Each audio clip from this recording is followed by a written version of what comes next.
record, my name is Michael Whedon, Stratford County, District 6.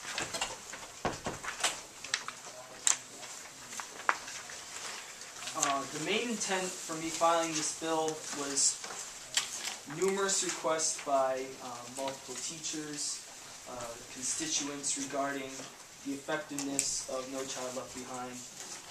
I believe that New Hampshire should be able to opt out of No Child Left Behind because the program is not working, and return education back to the parents in local cities and towns so that they can develop a plan that will provide a greater education to their students. Now, I'm 20 years old, I'm turning 21 in March, and I'm probably one of the very few people in this room that's actually gone to public schools while No Child Left Behind has been implemented. I was in 5th grade when this legislation was passed, and I've seen firsthand the ineffectiveness of this bill to raise standards of education at a high cost to the cities and towns in the state because they don't provide adequate funding for their request.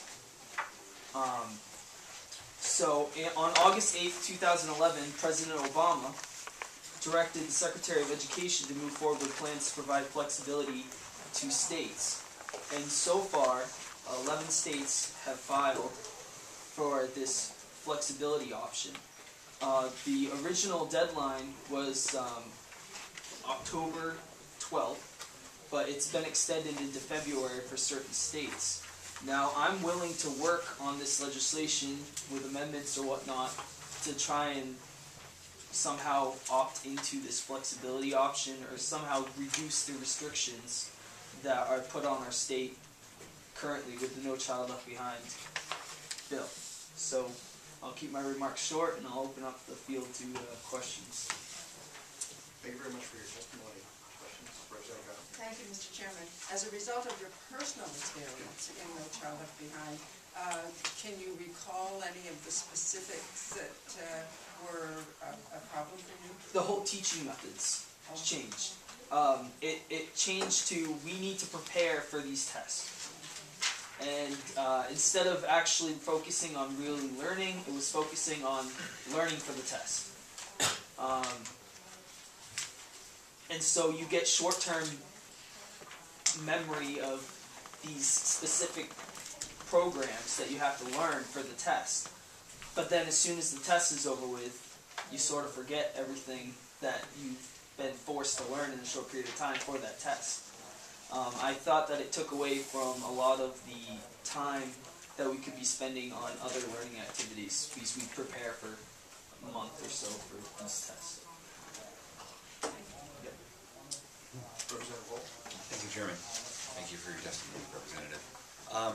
Just a question on the fiscal note. Yes. I don't expect that you can come up with hard numbers, but in your opinion, is the cost incurred by the state greater than the money that the federal government has been giving us? I don't know. I don't know. I believe that $61,600,000 is might be slightly biased because of those who crafted the fiscal note is being paid by the grant money that is sent to the state through No Child Left Behind. But in actual, I'm not going to tell you an answer. I don't know. So. Representative St. Cyr. Thank you, Mr. Chairman, and thank you, Representative, for taking my questions. I did live under a No Child Left Behind when I was in public school. I think I was in the 6th grade. This is 2001, so I do share some of your same concerns. But what are some of the things you mentioned? You're concerned about. You wish you had the opportunity to spend time on other learning activities, but instead you were learning for the test that are under No Child Left Behind. What are some of those other learning activities that you wish you could have participated in instead of learning for the test? I think it's a broader range of subjects. I think what I'm talking about is for math and reading and writing. It wasn't necessarily on developing reading skills or developing math skills. It was developing the certain skills that you need to pass this test. Because they got what it takes, sort of like the SATs. You have to take these practice tests in order to do well on these specific criteria. But in terms of actually broadening your knowledge on information of authors or history, everything like that, I felt that that was put to the side.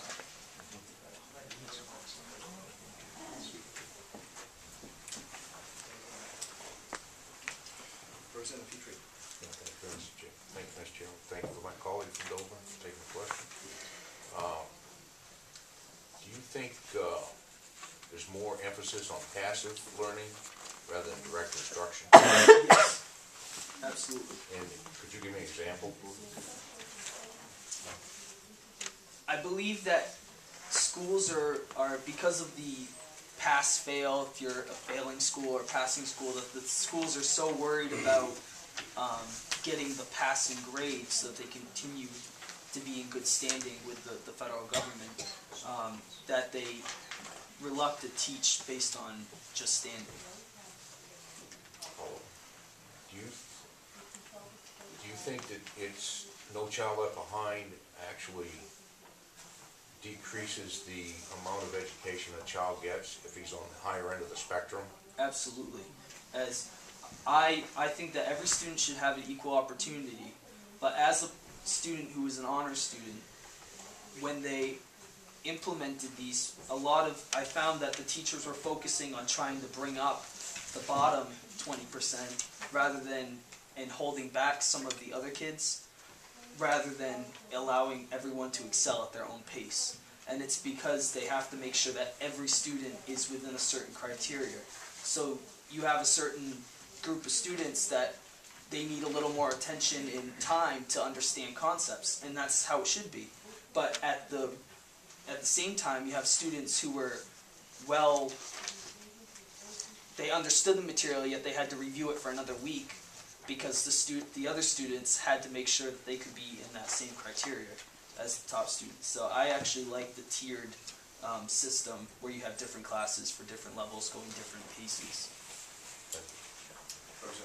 Thank you, Mr. Chairman. Thank you for taking my question, and thank you for your testimony. Do you think the test scores are reflective of the students' knowledge? Do you think that that students take the tests seriously? Absolutely not. I'm going to say something as a student before I was involved with politics. Kneecap scores especially. There's no weight to them at all on your grade. As soon as, at our school, you went in, you took the test, and you got out. It was a half day. I wanted to get out as fast as I could so I could go have lunch at Burger King or whatever with my friends. So you go in, you sort of go through the answers as quick as possible. What's it matter? It's not going to affect your grade. You leave, you head out to Burger King.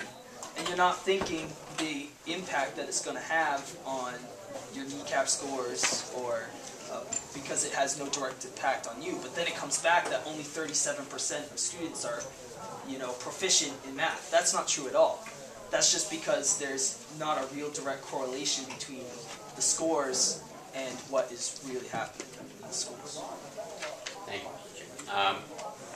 Do you think it would make sense to make those tests adhere to the students' Grades? I I believe it would definitely show a more accurate representation of what students' proficiency in areas are. When you have a direct impact on yourself or your grades, then you're going to want to have a better incentive to do well on those tests. In my opinion. Thank you very much, Mr. Chair. In your presentation, Representative, you mentioned that 11 states have filed for flexibility options on No Child Left Behind. Yes. And you indicated you're open to reducing restrictions. Is it then fair for me to infer that you're open to this state dropping the definition of what proficiency is, in other words, lowering the bar, so now we have more kids that are testing proficient?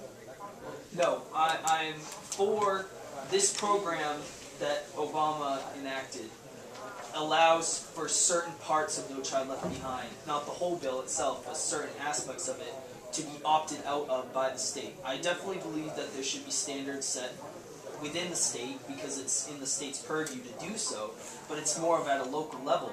The difference between New Hampshire, or Texas, or California is very different, and I think that with the federal law, they were trying to have a one-size-fit-all, like they try to do often, and then realize that it can't work. And so I would be for opting out of certain options of No Child Left Behind as an alternative to simply just leaving No No Child Left Behind completely. I think improvement would be good. Representative Ray? Would you believe that 11th grade honors classes are being taught 5th grade English? Yes. Representative Paul? Thank you, Chairman. Would you believe the NEA came out with a press release in 2009 and said, for 7 years, educators have been living and working with the unintended and harmful consequences of No Child Left Behind? Yes. Representative Bennett? Thank you, Mr. Chairman, thank you for taking my question. Am I correct in hearing you say that the intent of No Child Left Behind, which was created by President Bush, is good, that we work with all students? And certainly when we look at the fiscal note, it's of concern to me personally that we would lose a fair amount of money for some programs that I'm familiar with, that you would be interested in working to pick up on President Obama's move towards flexibility and create a New Hampshire version of No Child Left Behind, incorporating the principles that you found or that you feel are important in an educational experience.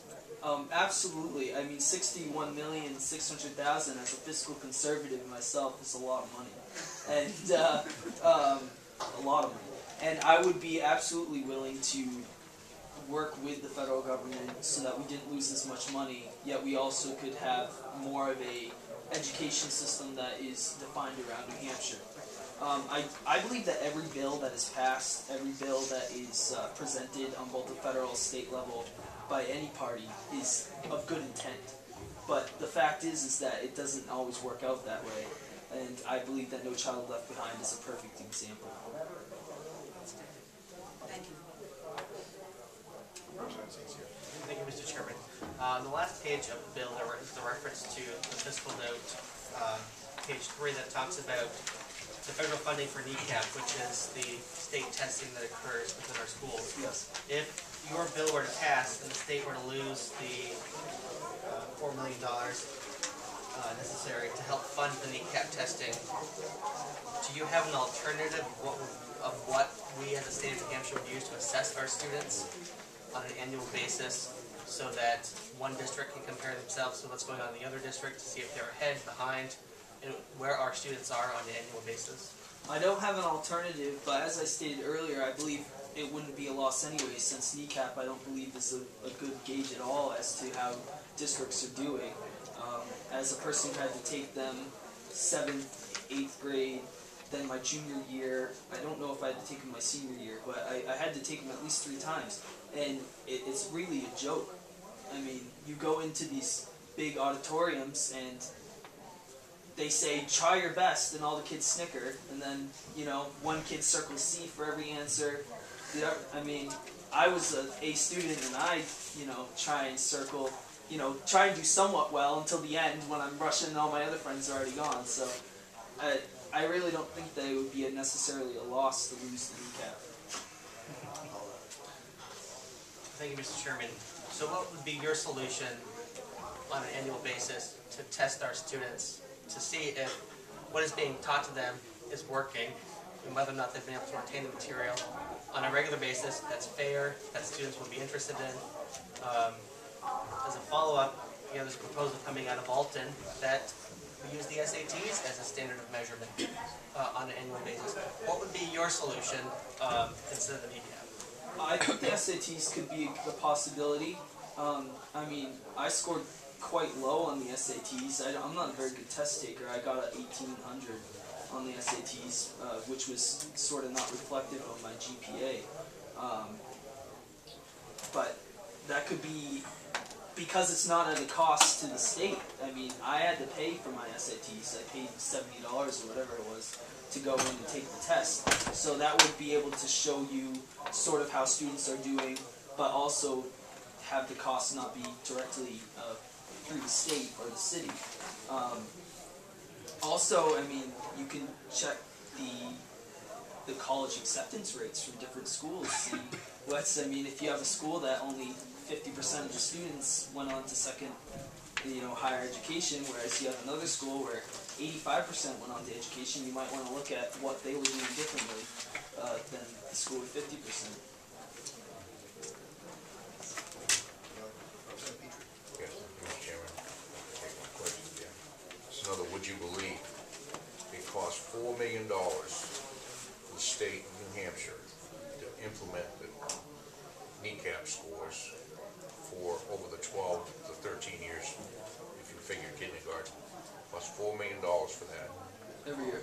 Well, no, for over the 12-year Okay. life of a group of students, 193,000 students. Okay. Would you believe? Yes. Also another, actually it's another comment. We also have the NAEP. It's another testing. It's random. Schools are chosen throughout the country to take NAEP tests, and that's a good measure. As a matter of fact, it shows that kneecap scores are probably inflated. Any other questions? Okay, thank you very much. Thank you. Now I'd like to call on Bonnie Dunham. Sorry, I didn't think you would get to me.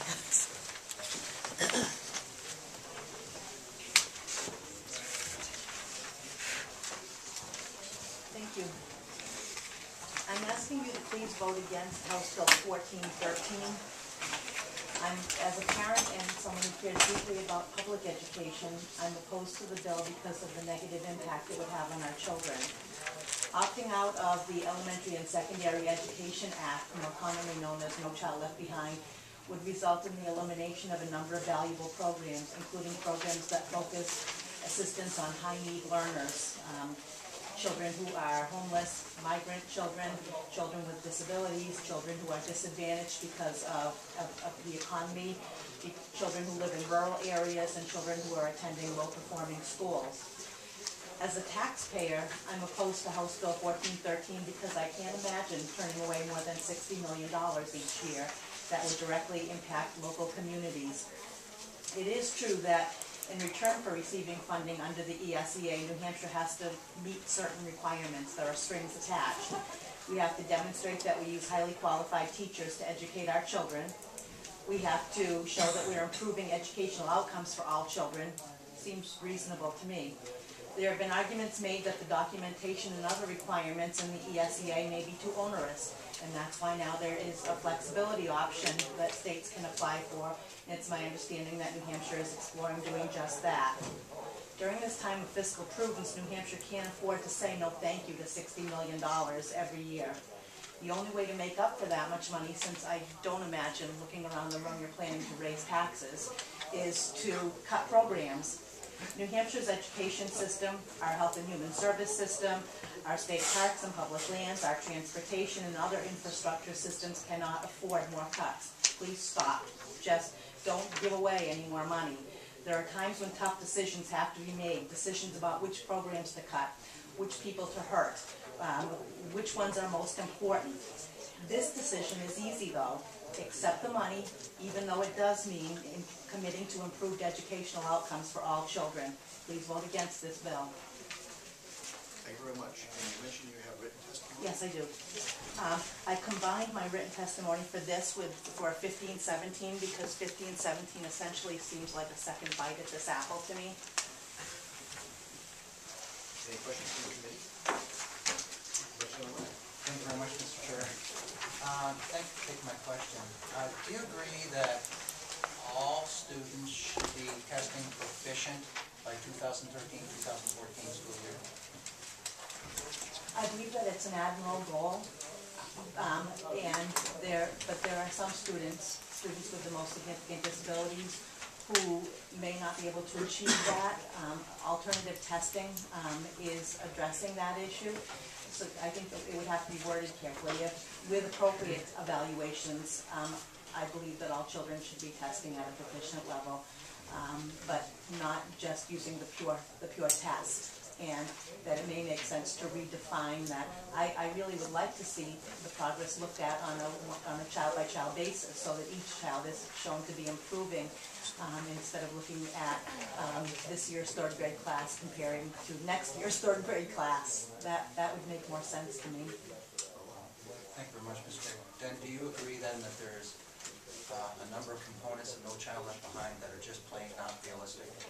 Oh, I'm not somebody who embraces the law with all of my heart. There are areas that I think need to be revised, and I've written testimony about those pieces of it. I think there are pieces that are very good though, and to scrap an entire act in addition to the money that goes along with it just doesn't make sense. As Representative St. Cyr said, measuring how children are performing and being able to compare that year to year, district to district makes sense. It also makes sense to look at different populations of children. Maybe you have a community that's doing great with most children, but for children of a different racial background aren't doing as well, or children who are English language learners, giving them that information so that they can then target their assistance to those populations makes a great deal of sense. I think that all of the concerns that you're raising and those that hopefully I have would be addressed in the option that New Hampshire may apply for flexibility. One last follow-up. Then do you agree then it's that the state of New Hampshire should be comparing students within the state of New Hampshire, one school district to another, and not to those that are graduating from Nome, Alaska, or Santa Fe, New Mexico? No, I like celebrating how much better New Hampshire is doing than most of the rest of the country. I think that's a good thing. It gives us something to celebrate. And in those states that may be doing better than we are, and I'm not aware of a whole lot of them, then it would be really nice to be able to look at what educational practices are they using. I think that's how you can identify best practices and those that are working. It almost is a type of educational lab where you get to find out where are things working well, where aren't they, what kinds of things are beneficial for children in different areas. And so, sure, I think nationally, I would hope that whatever state I might move to, I could expect that my children are entitled to some basic level of competency in the teaching staff and the curriculum that's being used for them. If states choose to do more, that's fabulous. But unlike the sponsor of the bill, I'm a dazzling test taker. I love taking tests, and I know that's not common, but it does give people insight into their strengths, and it also gives people who take it seriously an opportunity to continue to improve. And I know that school districts take the information they get from those tests seriously. Thank you, Mr. Chairman. Thank you for taking my question. Don't you think without No Child Left Behind, we can still look to other states and other schools within the state as the best practices? I think that we could. I don't think it would be as easy. I think if Alaska is using one way of testing students for X, Y, and Z, and we're looking at another way of testing children for 1, 2, 3, and Connecticut is looking at testing children in another way for apples, oranges, and bananas, then it's going to be hard to compare that information across state lines. And so while we could do that, I think that it would be unlikely that we could do it for the level of time, effort, and cost that's being expended right now. Do you think the content's going to be different across the country? Oh, Do you sure. think it's more important that we, in other words, are the needs in California different than the needs in New Hampshire as far as education is concerned? Some may be. I imagine that California has a higher need for Spanish language learning. I imagine that in some areas of the country where farming is big, there may be more vocational programming in that area going on.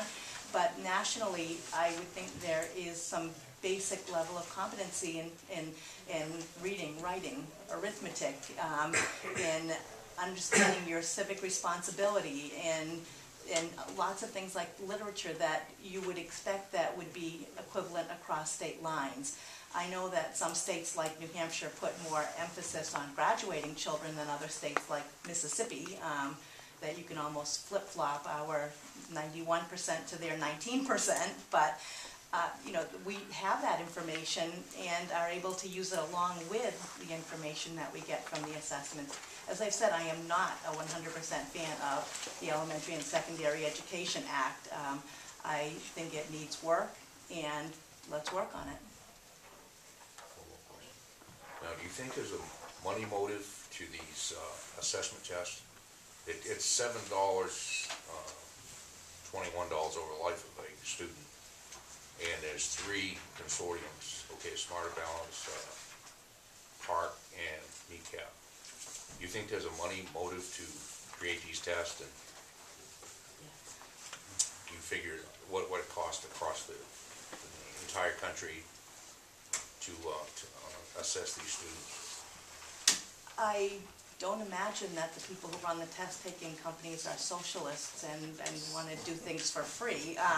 And so, sure, they're looking to make a profit like anyone is, but any other way that we would measure student performance would incur a cost, and whoever was then responsible for that would be making a profit. I don't think I don't think there's a huge lobby related to the test creators that is out there responsible for us keeping the ESEA nationally. I don't see them as being quite that powerful. Yeah. Any other questions from the committee? Seeing none? Thank you. Thank you very much. Is it that powerful? We need to I get have them on our team. 2 more people who have signed up to speak. Republicans on the committee, in fact, the whole House are Republicans, are meeting in caucus in just about 12 minutes. So we either will recess this public hearing till 1:30, or if the last 2 speakers can hold their comments to 1 or 2 minutes, then we'll finish this public hearing, if that's acceptable. And, so I'd like to call Mary Fortier from the New Hampshire Department of Education. At least 90 seconds, that's it. You had originally signed up for 10 minutes. I did. I don't know what I was thinking. My name's Mary Fortier. I'm an education consultant at the Department of Education within the Office of Accountability. Thank you, Mr. Chairman and committee members, for the opportunity to briefly expand on 2 of the programs listed in the fiscal note prepared for each bill, 1413 and 1517. The department takes no position. This is for information purposes only. The first program is the Title I Formula Grant Program. It's the largest program authorized under the Elementary and Secondary Education Act. Approximately 98% of the funds flow through our department to our local school districts, the purpose of which is to improve the achievement of educationally disadvantaged children, children not working at grade level in core subject areas, and the local districts would tell us that's primarily help with reading and help with mathematics. Local districts often use their funds in whole or in part to employ teachers and paraprofessionals to provide direct instructional services to eligible students. So while economics and poverty is a factor in how the money flows out, eligible students are just kids who are below grade level, not necessarily poor kids, just if you're not working at grade level. New Hampshire's current Title I allocation, school year 2011-12, is over $40 million. And I've attached a district allocation chart which will show you how the money is flowing out to each district this school year. Level funding is projected for next year based on the congressional budget that was passed in December. The second program is one that people don't often talk about and we find is very popular to rural districts that often get really small amounts of money from these larger programs. Eligible districts can participate in one but not both of the 2 programs, and again, that's a federal requirement, not our requirement. The first one is called Small Rural School Achievement Program. The districts apply directly to the U.S. Department of Education. We have nothing to do with it. This year's allocation is about $1 million. It's discretionary funding that you can use for a wide range of activities. The second program we do oversee, and it's called the Rural Low-Income Schools Program.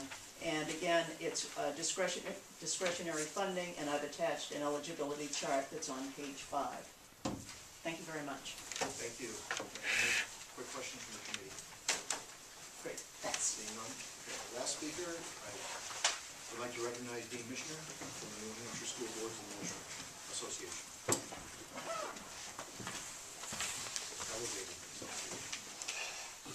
Thank you, Mr. Speaker. Dean, thank Chairman. Well, I elevated your association.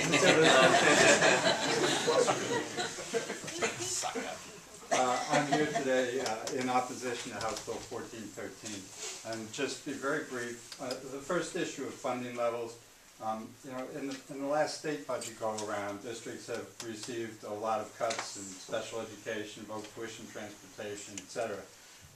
We're talking about another significant amount of money that comes into school districts, over $60 million for FY12. That has been going down. It was about $70 million just about 2 years ago.